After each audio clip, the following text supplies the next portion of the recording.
عسلامة عسلامة ومرحبا بكم في فيديو جديد ودبارة جديدة. اليوم جبت لكم وصفة نقولوا لها هريسة النابلية بالفلفل الأحمر الصيفي متاعنا. عنا هنا الأحمر الحق لقيته في المكازان، فعجبني، لوج عليه، أنا ديما لوج عليه. قلت خليني ناخذ، خذيت كيلو، غسلته بالكدا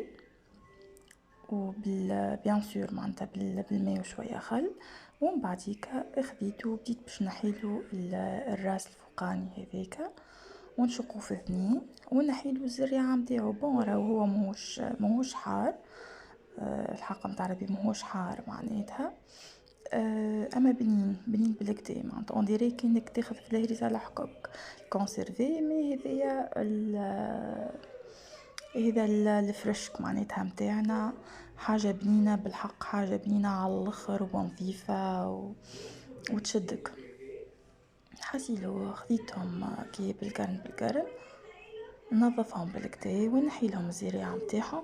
انا راه على خاطر تلمو هو ماهوش حار، خليت جرينات بالزريعه متاعو.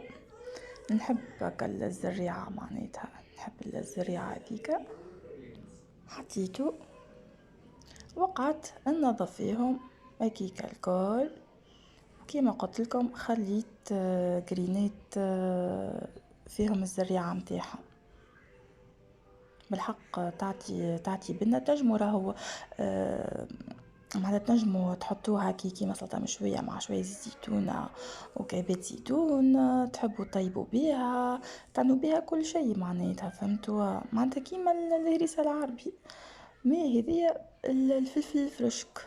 الفرق ما بين الهريسه العربي والهريسه هذه انه هذيك بالفلفل الشايح متاعنا، لكن نقولوا العباد الهروس، والاخر وهذيا الاخضر نعملوا بيه معناتها دي ساندويتش، نطيبوا بيه، نعملوا بيه كل شيء. هوني خديت مقفول حطيت بالماء وفوقه عملت الكسكس باش نفورو. ديجاكم شفتوا فما كعبات فيهم الزريعه، كعبات نحيتهم وخليتهم باش يتفوروا. راهو الحكايه الكل ما فاتتش ربع ساعه كيكه، ربع ساعه. ومن بعد ما خليته ابرد، ملازموش يكون هكايا معناتها سخون، خليته برد.